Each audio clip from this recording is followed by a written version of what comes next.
Jonathan Brown is the Al-Walid bin Talal Chair of Islamic Civilization in the School of Foreign Service at Georgetown University. He is also the director of the Al-Walid bin Talal Center for Muslim-Christian Understanding. Brown's most recent book is Misquoting Muhammad, The Challenges and Choices of Interpreting the Prophet's Legacy, 2014. Other prominent publications include Muhammad, A Very Short Introduction, and Hadith, Muhammad's Legacy in the Medieval and Modern World. He's published articles in the fields of Hadith, Islamic law, Salafism, Sufism, Arabic lexical history, and pre-Islamic poetry, and is the editor-in-chief of the Oxford Encyclopedia of Islam and Law. Professor Brown is going to be speaking to us this afternoon on the topic of current debates within Islam, thinking about the range of things that Muslims talk about when they talk to one another, and in particular the kinds of things that they might disagree on, or where there are different interpretations theologically or on social issues. I would like to also invite you tonight to Dr. Brown's second lecture. He will be speaking in 1102 of the JKB tonight at 7:30. With a more public audience in mind on the topic of misunderstandings and contemporary understandings and misunderstandings of Islam, and you're welcome to attend that lecture as well. I would also like to invite you, particularly if you're students and have questions that come out of this lecture that don't get addressed, there will be an open question answer discussion in 280 of the Kimball Tower today at 4:15. For 45 minutes, and anyone is invited to attend that as well. So you have other opportunities to hear Professor Brown if this particular lecture intrigues you and you would like to follow up. It's really my pleasure to invite Jonathan Brown to Brigham Young University. He just had a rich discussion with some of our religion faculty on campus, and is very accomplished in thinking about the range of issues that Islamic theology, but also Islam as a public religion, brings to our attention. And at this particular time in our country's history and thinking about comparative religions, he offers really quite a powerful voice in thinking through some of these issues. So please join me in welcoming Jonathan Brown.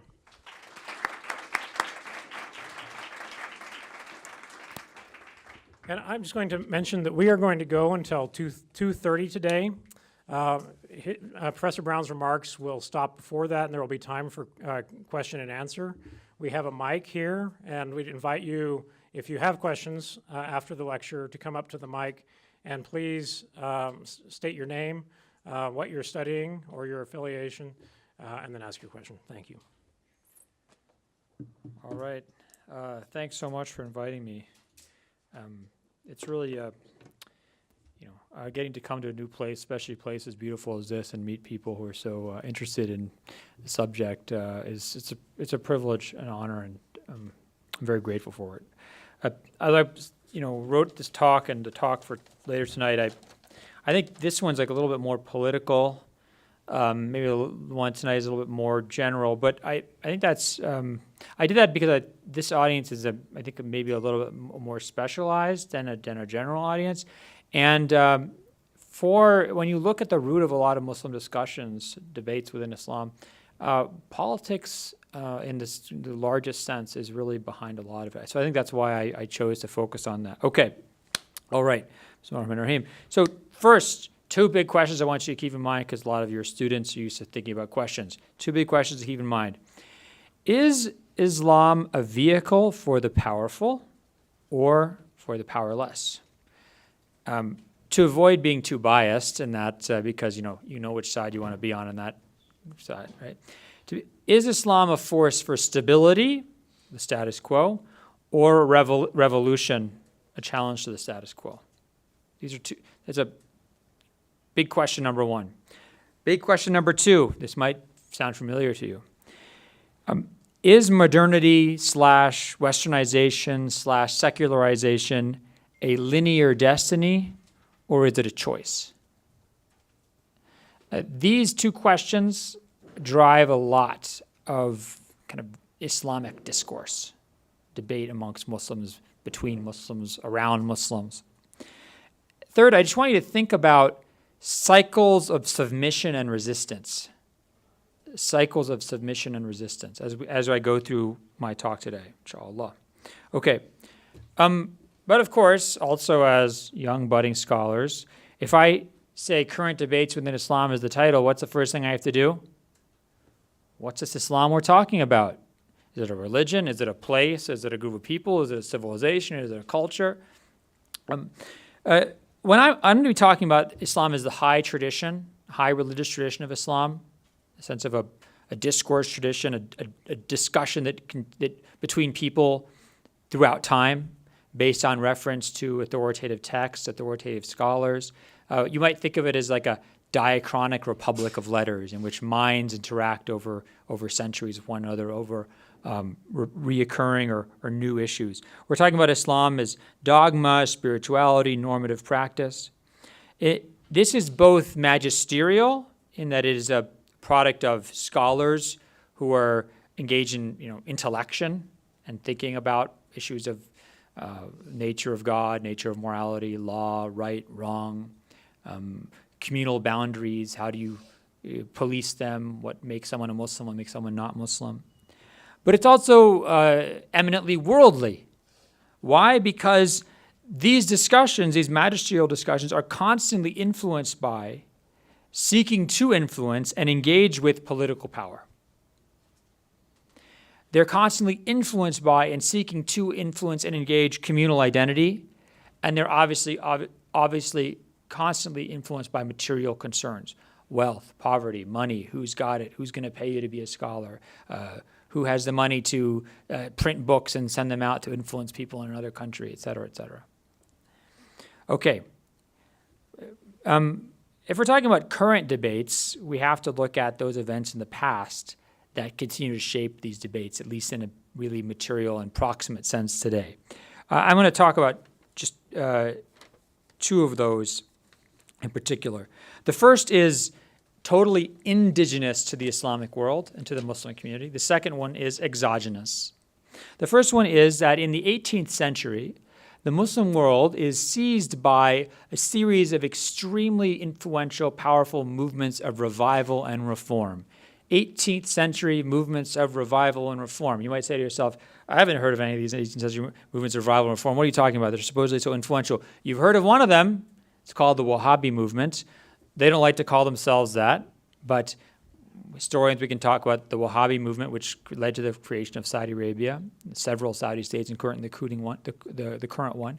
It starts in Central Arabia. You have the Sokoto Caliphate in northern Nigeria. You have the works of great scholars like Shah Wali Allah in northern India. You have some scholars in Yemen, some Islamic revival movements in Libya, what's now Libya, in Afghanistan, even in China in this period.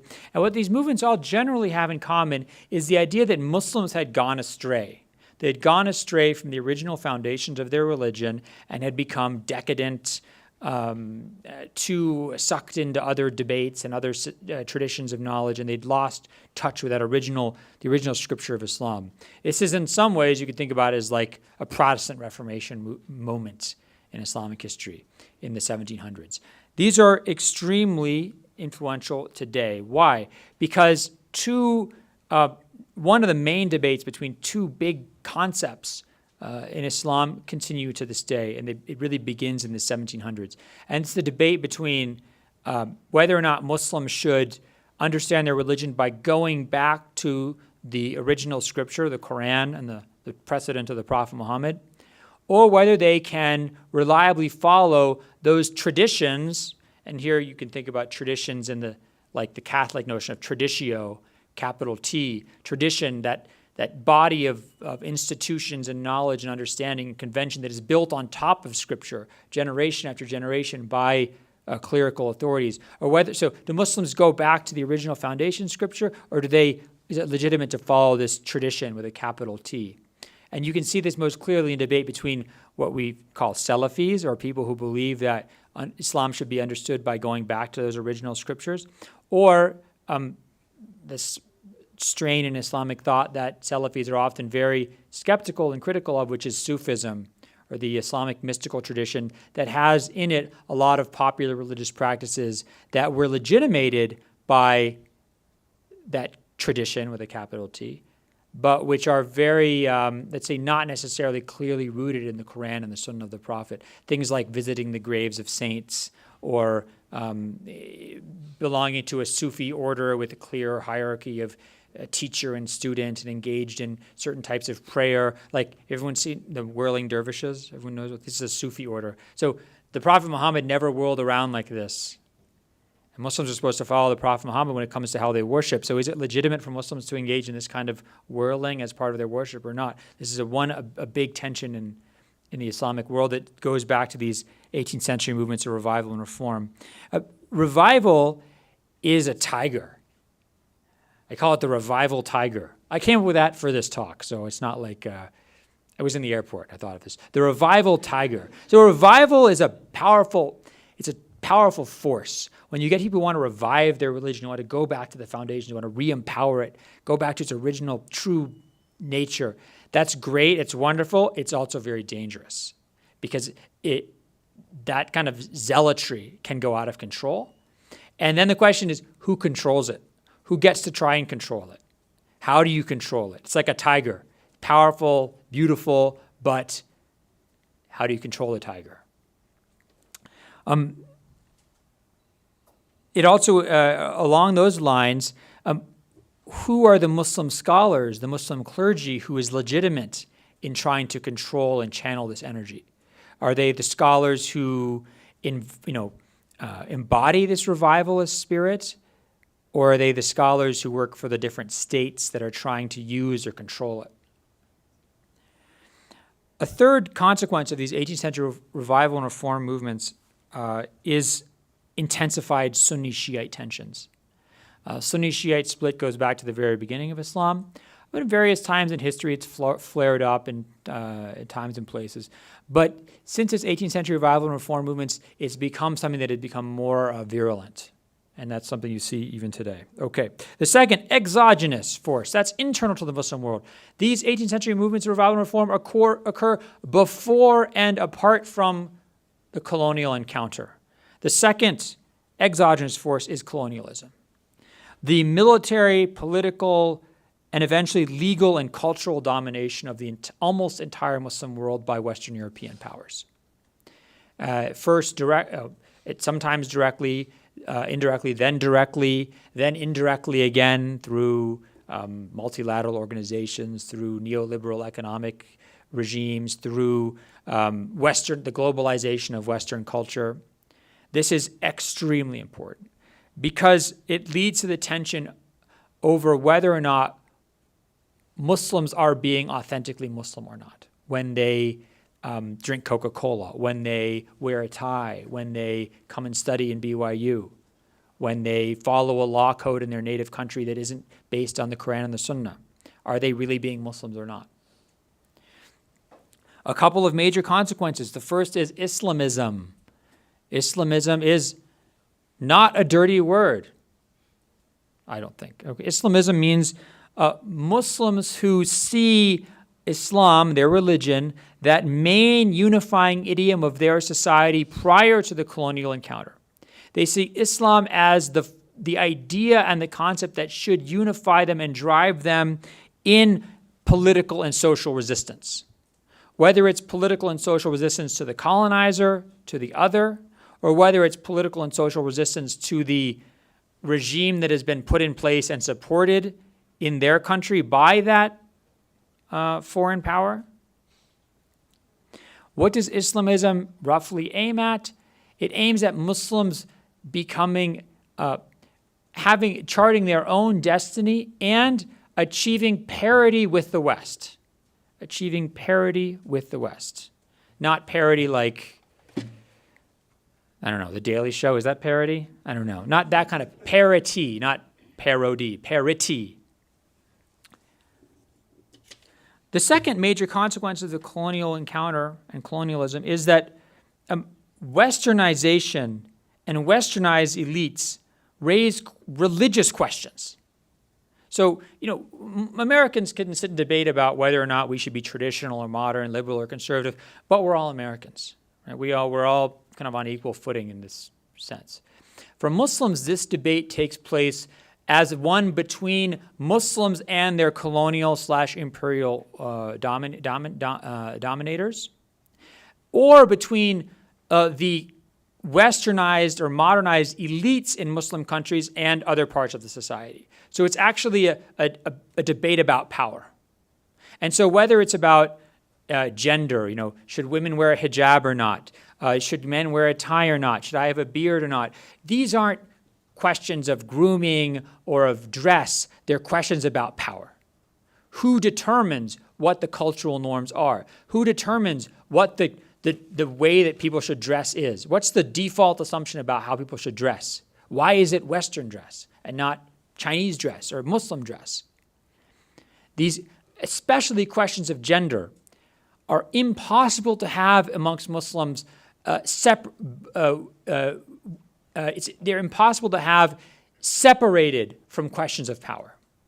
Because just as it's constantly a debate over whether or not we Muslims are choosing our destiny and being authentic Muslims, or whether we're parroting and imitating the Western overlords, it's also about what better way to talk about power and authority than to talk about how the gender that has traditionally been powerful in human society, males, how they're able to control females. Right? So women's bodies, women's dress become the battlefield on which all these debates are carried out. Debates amongst Muslims and debates between Muslims on the West. By the way, just like in some ways that's a debate, a characteristic of the debate over tradition and progress, or the culture wars in the United States. It's not coincidence. It's about abortion and sexual harassment that we see these debates through these issues that we see these debates occurring. Okay. So those are two kind of historical causes, 18th century movements of revival and reform, beginning also in the 18th century, but especially in the 19th century and the 20th century, the colonial experience, and then the cultural imperial experience, the globalization of Western culture, globalization of Western consumer capitalism, globalization of Western understanding of liberalism and the proper relationship of religion and state. I'm going to now tell you about three more recent developments that are extremely influential in the Muslim world. The first one, 1979 to 1980, Islamic Revolution in Iran, or the Iranian Revolution that became an Islamic Revolution. This caused two things. First, it sparked a re-intensification of that Sunni-Shiite conflict that I mentioned had been also re-intensified by the 18th century movements of revival and reform. Because when the Iranian Revolution becomes an Islamic Revolution, Iran becomes a challenge to Saudi Arabia's claim to religious leadership in the Muslim world. And the Islamic Republic, contrary to lots of criticisms, it's a democratic government, right? They have presidential elections, they have congressional elections, they have the supreme leader and everything, but this is a fairly sophisticated democratic form of government that considers itself to be not only Islamically legitimate, but the Islamically legitimate government. And that creates a huge challenge to monarchies like the Saudi monarchy that see its claim to legitimacy as both a government but also a monarchy as coming through the lens of Islamic legitimacy. So the Sunni-Shiite division is caulked onto the Saudi-Iranian division. And this continues until today. In fact, I think Frontline has just come out with a series on, it's called Bitter Rivals. Frontline, right? Yeah, there's a series. It started maybe a week or two ago called Bitter Rivals about Saudi Arabia and Iran. It's very good. I watched one episode. Second major event, the Arab Spring/Winter. Arab Spring, 2011 to 2013, roughly. Arab Winter, everything since then. The Middle East is just a growing list of countries on which I can't go, to which I can't go. That's basically what it is. It's very sad. Thank God I got my graduate research done before all this. Sorry for you young students who have to, can't go to Syria anymore. Of course, I'm also very sorry for Syrians. Arab Spring, winter. Here we have a reinvigoration of the Ancien Regime. These mixture of different republics, which were essentially autocratic, kleptocratic republics like Mubarak's Egypt, Bashar al-Assad's Syria, Ben Ali's Tunisia. So it's a kind of, it challenged but then led to a reassertion of these kleptocratic autocracies, neoliberal kleptocratic autocracies. I like that. I wrote it down. Neoliberal kleptocratic autocracies or neoliberal kleptocratic monarchies. So instead of having been kind of threatened, instead of mitigating themselves, these systems actually become more intense, more intensified, and more repressive. And everything, whether it's religion, society, ideology, everything is now sucked up into this vortex of legitimating and strengthening these regimes in the Middle East. And because these regimes are often very wealthy and try and export their influence outside, Muslims in other parts of the world are also sucked into this. One of the, I think for me as a kind of scholar and intellectual historian, one of the real tragedies of this is that you see a very clear divide between those Muslim scholars, the ulama, the Muslim clergy, who are clearly subservient to these regimes, and those who are in opposition. Again, you can pick which side you want to be on, but there are definitely two sides, and now it's extremely clear who's on which side. The third major recent event is, you might call it Islamic terrorism. Well, that's what Donald Trump would call it, radical Islamic terrorism. Sorry, that was a bad Donald Trump impersonation, but I won't even try and do a good one. Radical Islamic terrorism. These are mainly a response to the West. Al-Qaeda is clearly a response to the West. But these things are also appearances of that revival tiger. It is not a coincidence. It is not a coincidence that almost all the hijackers who attacked the United States in 9/11 were from Saudi Arabia. It is not a coincidence that Osama bin Laden was from Saudi Arabia. Okay, the Saudi government in 1979 faced a similar extremist challenge when a group of revivalist extremists took over the Grand Mosque in Mecca for almost, I can't remember, it was like 2 weeks or something. It was a bloodbath. You want to read a good book about this, read The Siege of Mecca. You will not put it down. You'll finish the book without putting it down. It's an incredible book. But you see, who gets to control this revival tiger? If you use revivalist, what becomes Sunni extremist ideology, if you use that as a foreign policy tool, as Saudi Arabia and the United States did in the 1970s and 80s in fighting the Soviets in Afghanistan, you then have to figure out what to do with that tiger. And that tiger goes and bites the force that it, with a good degree of accuracy, identified as a main enemy of the Muslim world, right? So someone like Osama bin Laden said, Americans kill a lot of Muslims. They bomb and kill a lot of Muslims. And he wanted revenge. These kind of radical, violent Muslim movements are also responses to Shiism, like we see this in Iraq. So something like ISIS is both a response to the Western invasion of American-led invasion of Iraq, but also to the subsequent Iranian domination of Iraq.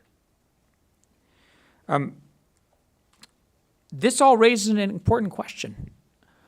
Who gets to decide when violence can legitimately be used? The general answer, as we'll see throughout the 1990s and 2000s, is that states get to decide. When a state decides to use violence, it's legitimate. When a non-state actor decides to use violence, it's not legitimate. Right? Except if that non-state actor is the Mujahideen in Afghanistan. acting on behalf of a powerful state. In a lot of ways, the groups like Al-Qaeda and ISIS represent the threat that non-state actors present when they use violence against states. Okay, finally, last issue. What are the trends that are woven out of and driven by these dynamics I've talked about? So I talked about certain dynamics in the relatively distant past, revival and reform movements in the 18th century, the colonial moment. Talked about more recent events, the Iranian Revolution, the Arab Spring, Arab Winter, this various violent responses to Western or other political developments in the Muslim world. The first trend is that problematic around extremism / fundamentalism versus moderate, quote unquote, moderate Islam. In 2007, the RAND Corporation produced a report called Building Moderate Muslim Networks. And it's important to keep this in mind. The US government and the institutions of the American establishment, media, universities, right, have since 9/11 been trying to build and make official an idea of moderate Islam. What is moderate Islam? Moderate Islam is an Islam that is not a threat to the powers that be, to the states and consumer interests and capitalist interests that dominate the world. That's moderate Islam. And if you go, it's very interesting reading. Go read Building Moderate Muslim Networks by the RAND Corporation, 2007 report.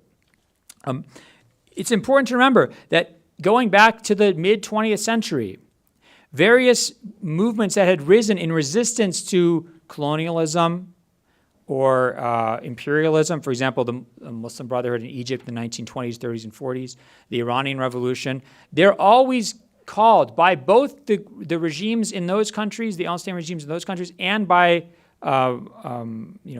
generally Western observers, they're always called fanatics, they're called extremists, and then after terrorism becomes the standard word used, they're called terrorist movements. Right? They're always these are the terms that are used to describe things that are not moderate Islam. What's very interesting is prior to the Arab Spring, so throughout like the 1990s and the 2000s, and especially in light of 9/11, both states in the Muslim world and Muslim scholars in the Muslim world and Western states had all advanced what was often termed wasati Islam. Wasati means literally moderate, in the middle. Moderate. Everybody was on board with moderate Islam because nobody liked Osama bin Laden. Nobody thought that what Al-Qaeda did on 9/11 was a good thing. Whether you're an Egyptian guy walking in the street who might think America's awful, who might think that you hate the colonial overlord and you're awful Hosni Mubarak president and all these other guys, but you still don't think it's okay to go and kill 3,000 innocent people. Right? So everybody was on board supporting this moderate Islam, an Islam that left violence up to the state, an Islam that said that Muslims could thrive and should support a kind of global consumer capitalist vision of the world.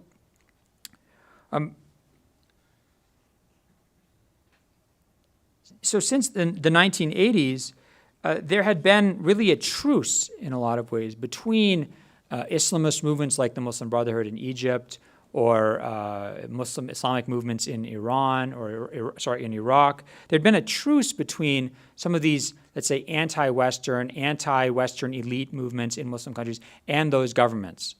That truce was reinforced by 9/11 and the danger that kind of Islamic extremism presented to everybody. But this truce completely falls apart with the Arab Spring. The Arab Spring means that these groups that saw a chance to push for accountable government, for more Islamic government, by which they mean authentic government following our, i.e. Muslims' view of how the world should work, not Western views of how the world should work, they saw this as a moment to assert themselves. And of course, when they failed, the reaction was incredibly strong. So now, anything in the Muslim world or in pretty much every Muslim country except Turkey and Qatar that I can think of, maybe Tunisia, Morocco a little bit. Anything that is in any way related to Islamism is branded terrorism by the governments and the establishments of those countries, and by the current regime of government of Donald Trump as well.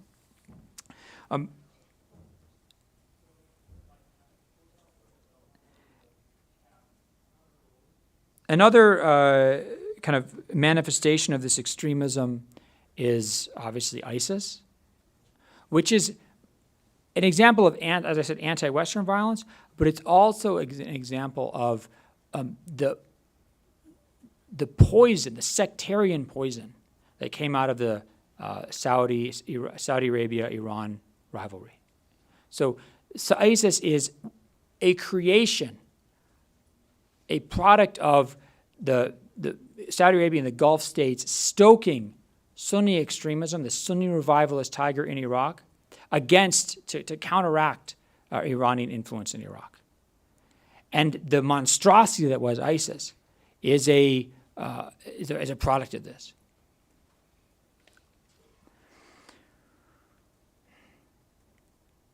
This raises an important question. If governments like the government of Egypt, the government of UAE, the government of Saudi Arabia, the government of Morocco, the government of Tunisia, the government of Malaysia, right? If these governments consider anything that represents an effort by Muslims to challenge the status quo, to call for more accountable governments, if they do so through an Islamically inflected language, so if these governments consider anything that is remotely Islamist, if they consider it to be terrorism, if they consider it to be equals ISIS, how are Muslim societies in the Muslim world supposed to arrive at any kind of coexistence? How are you supposed to have a country where, let's say Egypt, where maybe 20, 30% of the population would agree with some Islamist ideas? How do you have a country where 20 to 30% of the population is considered terrorists by the government? How do you have, we were mentioning this earlier, almost all the major Muslim organizations in the US and Europe were founded in the 1960s, 70s, and 80s by Muslims who came out of these Islamic revival groups like the Muslim Brotherhood. These groups are all now indigenous American and European organizations. They're 100% kosher according to the US government. And if they weren't, they wouldn't exist anymore. But these groups, according to prominent Muslim governments in the Muslim world, are actually all terrorist organizations. How do you have a coexistence in a Muslim society when a significant portion of that society is considered terrorists by the people who hold power? This is a major question. And I'll just end with a last real question that comes up throughout all of this. Who speaks for Islam? The historical answer to that question for essentially 1,300 years, from the time of the Prophet Muhammad until the mid-1800s, was that the ulama, Muslim scholars, spoke for Islam. They spoke for Islam because they're the ones who developed Islamic law and dogma.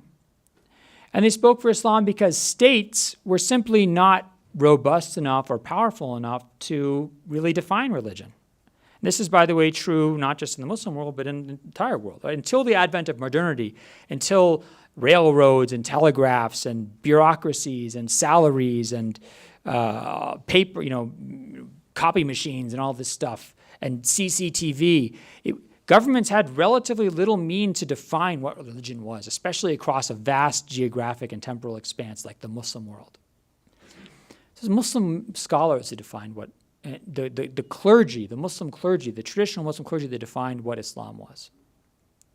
They could work for states, they could work against states, but it was their voice that mattered. Since the mid-19th century, both states and lay intellectuals have emerged as other voices. So the idea that Islam is defined not by what independent Muslim scholars say, but what scholars who work for governments, in government fatwa ministries or Islamic ministries, that they're the ones who define what Islam says, when they are very clearly tools of sometimes very transient and short-sighted policies of those governments. What does it mean when those people become spokesmen for Islam? The other voice I mentioned that has emerged since the mid-19th century are lay intellectuals. When I say lay intellectuals, what does that mean? All education in the Muslim world prior to the 19th century was Islamic education. So everyone, maybe you're too young, but when Barack Obama was running for president the first time, they discovered that he had gone to a madrasa when he was in Indonesia. Remember that? Anyone remember this from the news? Madrasa just means school in Indonesian, because madrasa is the word for school in Islamic civilization. You learn the Quran, you learn the basics of Islamic knowledge, you learn how to read and write Arabic, and that's how Islamic education begins, no matter if you're in Java or in Baghdad.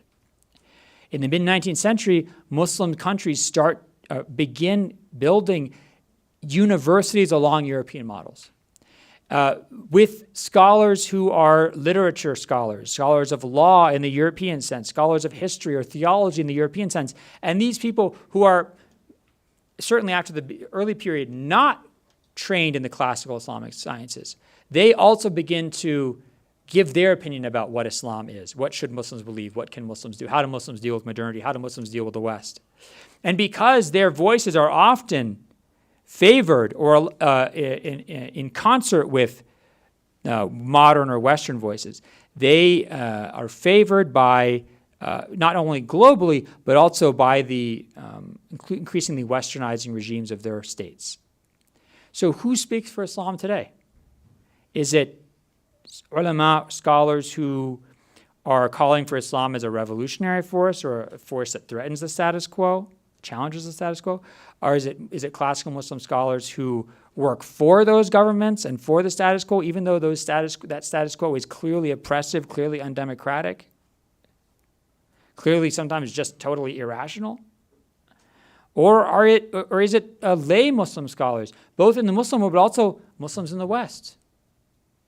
Who defines what it means to be Muslim in America? A lot of people today would look to someone like me, which is hysterical, because I'm a college professor. I'm not qualified to be a mufti.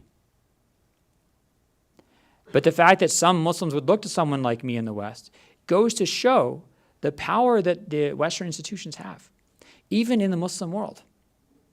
The people would, seek out someone, American professor's opinion. This goes to show how, these religious questions are, they cannot be talked about by Muslims or by, looked at by non-Muslims without understanding the political background and the political context that exerts so much control over them. Thank you very much.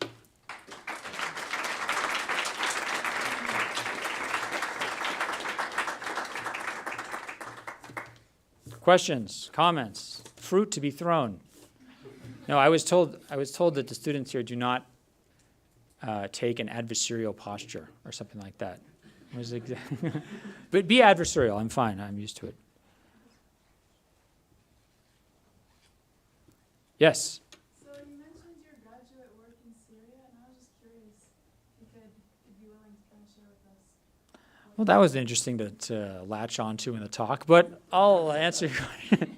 Are you from, do you have some interest in Syria for some? Introduce yourself, stand, and be loud. My name is Rachel. I'm a Middle Eastern Studies Arabic major, double major.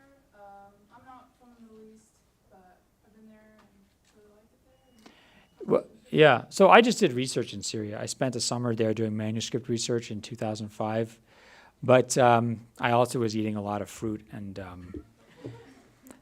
I made the mistake of living with two guys from my graduate program, and it devolved from there to just not a lot of work, a lot of fruit eating.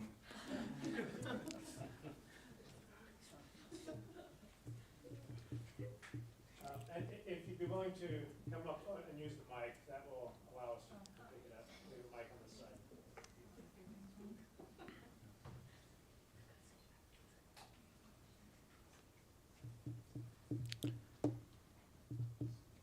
Yes. Hello. So you want me to introduce myself or something? Like what? Is this on? Okay. You hear me? Sweet. Yes. So you want me to introduce myself or like what I'm doing? Please. Yeah, my name's Ryan. I'm just interested in politics, and this is a big part of politics. So my question is, from your research and what you understand, how do you think the general Muslim population received news of 9/11? Okay, good question. Let's have like more than one question at one time. It's more efficient. Sure. Next. My name is Chen-Yu Mason. I'm a political science major. And I'm wondering, curious that you briefly talked about how the ulamas and how they there's different types of ulamas. And I'm just wondering if the citizens there are aware of this kind of conflict. How do they deal with their religion in that aspect nowadays? Oh, very good question. Okay. I'll answer those two questions first. Okay. How did Muslims... So there's like 1.5, 1.6 billion Muslims in the world. So when you talk about how do Muslims react to 9/11, you're going to have to generalize. There's actually a really good book by my mentor, John Esposito, called Who Speaks for Islam? You can go read it. And they did surveys, I think, based on 19 different Muslim countries. And they said that 93% of the Muslims polled condemned the attacks of 9/11. 7% said that they were at least partially justified. Now, that's interesting. But what's very interesting is the 93% who condemned them based on religious grounds. So it is prohibited, the Quran prohibits killing innocent human beings. Islamic law prohibits killing non-combatants. The 7% who said that the attacks of 9/11 were at least partially justified them along political lines. America had it coming. America does all this stuff. My students, I get them to give me, find like weird swag around, swag or swag? Swag from around the Muslim world. So, I have like the like Osama bin Laden cigarette lighter, the Hassan Nasrallah, he's the head of Hezbollah, the Hassan Nasrallah, rear view mirror decoration. And I just got recently Saddam Hussein iPhone case, which I'm not using. The thing is, it's a really nice, it's a really good phone case. So here's the question, quick question. If someone had a Saddam Hussein phone case, would that be kind of weird and tacky, or is that creepy?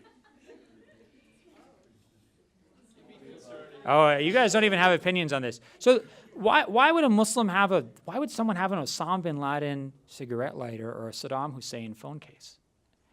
Not because they agree with 9/11 or they think it was great. I love Saddam Hussein's work in torture. It's not because they think. They liked Osama bin Laden because Osama bin Laden stood up against the U.S. And they like Saddam Hussein because Saddam Hussein stood up against the U.S. He fought America. And then he fought those evil Iranian Shiites. So you have to look not just at what people are saying, but why they're saying it. That's more important. Okay. So that answered, I think, Jeff? Was your name Jeff? Ryan? Okay, good. Types of ulama, and are the citizens aware of this? This is a very interesting question, you say this. Because I said these are very clear, there's clearly groups that support these regimes, that don't support these regimes. It's clear from people who are outside observers or who are maybe aware of this, but it's a good question. Do citizens in Egypt or Saudi Arabia, are they aware that that religious scholarship and religious opinion is following sometimes very narrow-minded political agendas? I think some do, and here, I have no way to guess percentages. Some do, a lot don't. And you can just think about the United States. When the United States, you're probably too young to remember this, but when George W. Bush wanted to invade Iraq, reasonable discussion about whether or not invading Iraq is a good idea, that reasonable discussion got constricted pretty quickly. And when societies start beating the drums of war, and when governments make all the organs of the state start beating the drums of war, even the populace loses all, recollection of sanity after that. And so, a good example of this is the dispute between Saudi Arabia and Qatar, which is a very obscure, stupid dispute, okay? But, big Muslim scholars, some of my teachers who I learned so much from, huge Muslim scholars came out and said, who were supporting Saudi Arabia, the origin of the Antichrist will come from Qatar. The Prophet Muhammad said the Antichrist will come from Qatar. This is not true. Okay, I mean, give me a break. Come from Qatar. What is, when you start twisting around eschatological things to make current government policy, to facilitate current government policy, that's a big problem. The problem is that regular people who are sitting there reading the newspaper who don't have like foreign media that they consume, or they don't have a lot of access to that foreign media, or that's not the first place they go, they can lose track of reality pretty quickly. Okay, next. So my name is Adriana Carter, and I'm studying international relations. Is that shirt from Singapore? It's from Poland. Okay, well, that's almost Singapore. I got a shirt like that from my wife in Singapore. Now I'm wondering if they got it from Poland. Okay. Well, it's a European style. Okay. So my family lives in Saudi Arabia right now, and so I'm really interested in a lot of the westernizing actions that the Crown Prince is taking, such as re-allowing movie theaters, letting women drive, letting women operate more businesses. If you feel like there's going to be more of a backlash against more conservative clergy, because... Interesting question. Okay, next. Hi, my name is Hamilton Brotherton. I'm doing just political science, and so my class, we actually read Esposito's talk on who represents Muslims. Who speaks for Islam? Who speaks for Islam, and so my question is, for some of the Muslims not in the Middle East, but kind of in Indochina and the Philippines, how close is their contact with kind of the Middle East? How in line are they with them? And yeah. Okay. So the first question about the Saudi Arabia, look, I'll be honest, I'm very, I think a lot of people are super bamboozled by this Mohammed bin Salman reform thing. I mean, letting women drive is not a big deal. I mean, that's not, I don't see why this should be something that impresses people. Re-allowing movie theaters is not this is cosmetic. It's cosmetic, and it's designed to impress people who are just constantly used to thinking about the idea that when are Muslims going to get with the program and become like Americans? The real issues in Saudi Arabia are much deeper than that, and they're not going to be resolved by these superficial reforms, I don't think. In fact, the real issues in Saudi Arabia in terms of governance, in terms of rule of law, accountability, are being eroded further while we sit around and say, isn't it great that he allowed women? Because, the guy who endowed my center, Walid bin Talal, who's perhaps the only Saudi businessman who's not corrupt in the sense that he actually made his money through being a legitimate international businessman and investing in Citicorp, and even his seed money he didn't get from the Saudi government. He got imprisoned and tortured, and now he's like a broken man. For what? For corruption, so the Saudi government could mulct his money and take it, as it did with the leading members of any number of other successful business families. Being tortured until you give up money. I think that's really serious, and that's just getting worse in Saudi Arabia and in other countries. So I'm not saying you do this, but let us not be fooled by superficial reforms, especially ones that we don't even know if they're taking place. I mean, any of you go to Saudi Arabia and see a bunch of women driving? For all we know, no women are driving, right? Especially the countries like, I'll just use Iran and Saudi Arabia as examples. There's a lot of laws in those countries that don't mean anything. Like in Iran, it's technically illegal to play music in public. I spent a summer in Iran. It was music constantly, coming out of cars, coming out of everywhere. So, I mean, it's sort of like America laws about pot smoking and things like that, or underage drinking. We have to be very careful that we're not not missing multiple things happening at the same time, and two, that we're not being fooled by changes in law that might not necessarily represent change in society. Okay. And this is not meant as a rebuke or anything. I mean, your question is an excellent question. It's something that a lot of people wonder. The second question was relationship between Muslims and remember, the majority of Muslims in the world, the vast majority of Muslims in the world do not live in the Middle East. I think it's only about 200 million or so Arabs. There's that many people in Indonesia, just alone. There's about 500 million Muslims in South Asia. The number of Muslims in India is about equal to the number of people in Pakistan.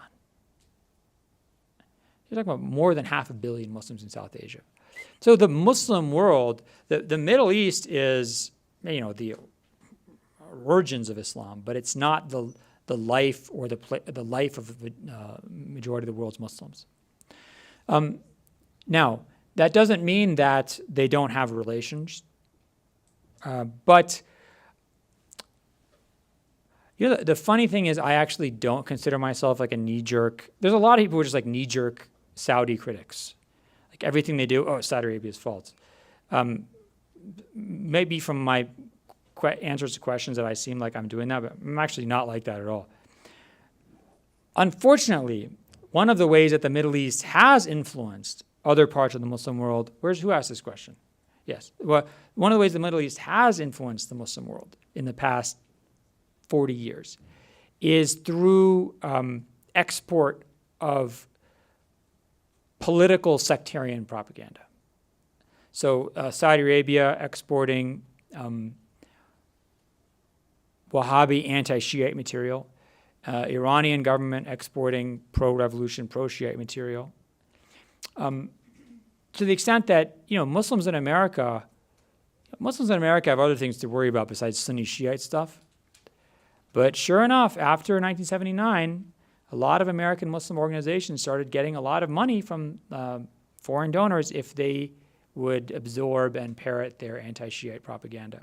So the Sunni-Shiite Iran-Saudi Arabia split is something that has had a very pervasive and tragic impact on other parts of the Muslim world. To the extent that you see in Indonesia, like 2 years ago, like some big international conference about the need to stop the spread of Shiism in Indonesia, or the need to stop spread of Shiism in Egypt. There's like 5 Shiites in Egypt, okay? There's no Shiism in Egypt. So you see this, anytime the Shiite-Sunni debate appears in countries where it doesn't naturally exist, you can be pretty confident it's because of funding and influence from like this Saudi-Iran rivalry. Yes? I'm Micah. I'm a Middle Eastern Studies and Arabic student. My question is, would you say that the abolishment or absence of the caliphate has had any influence on the current issues and topics of debate that are within the Muslim community today, especially in the Middle East? Mm-hmm. And would you think that the revival of a popular caliphate could possibly bring stability to those current issues? That's an interesting question. So, let me talk sort of historically or communally. The abolition of the caliphate in 1924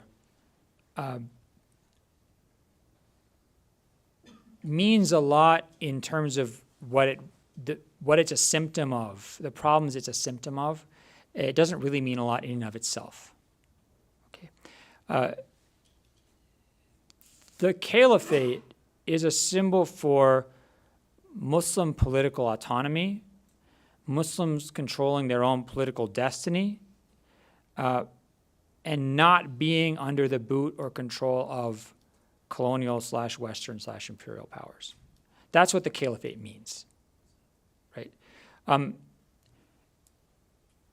And to the extent that we think that peoples around the world should be able to choose their destiny, provided that doesn't involve them stepping on someone else's head, right? I don't see a problem with that.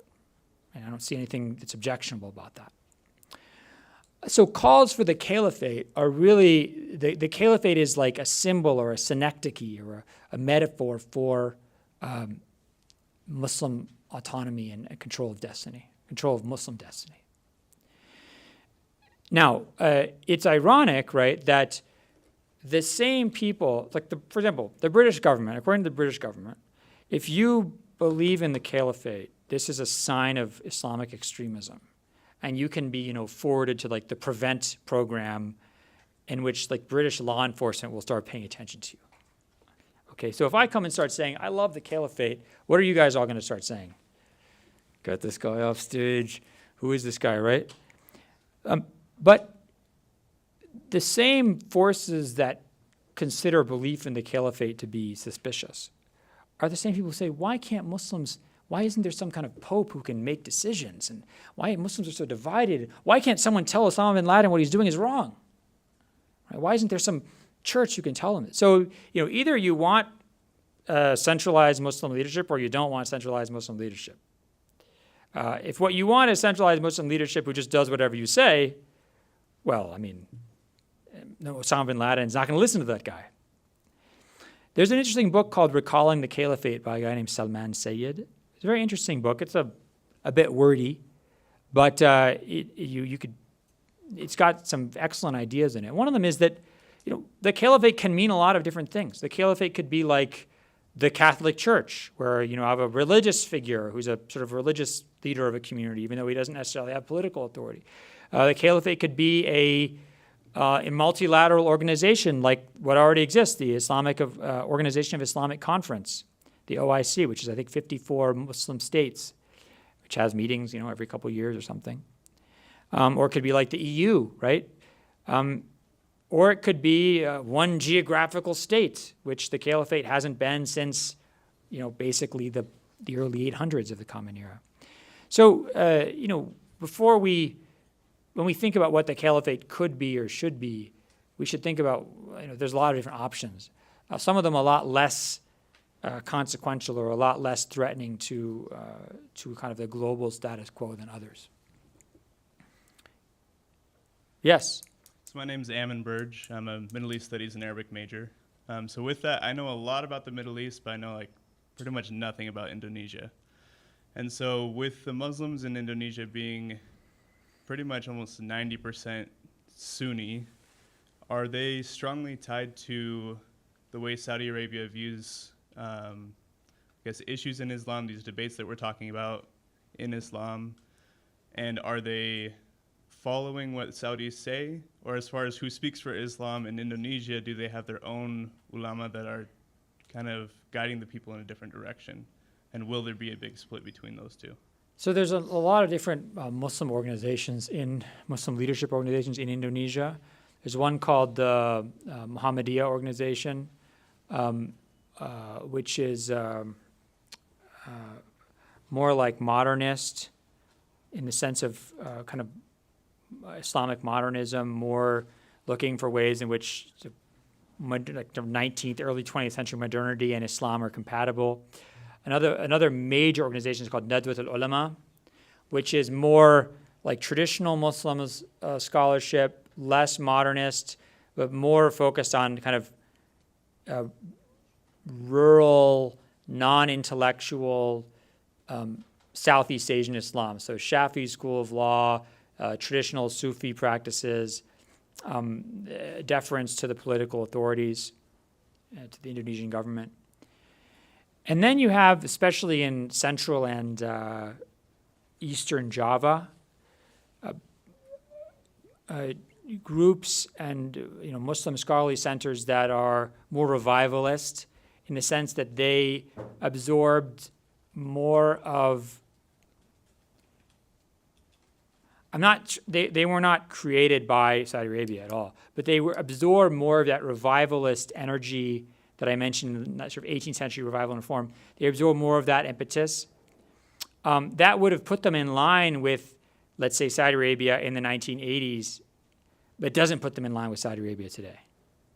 So if you want to find Muslim organizations in, let's say, India, Pakistan, Indonesia, that are depend on funding on Saudi Arabia, then you can be sure those organizations will never advocate violence, ever.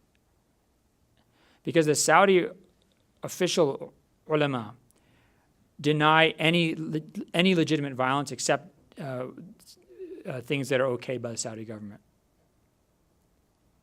So some of the most pacifist Muslims scholars you'll ever meet are Saudi-funded scholars in, let's say, India. Because they believe there's no legitimate violence except that's ordered by the imam, the leader, which for them would be the leader in Saudi Arabia. There's more questions, but I don't know if I'm allowed to keep going. So my suggestion is that we give you a chance to talk to people. We should break now. So please feel free to come up and ask your questions. But if you all could join me in thanking Professor Brown. Thank you very much.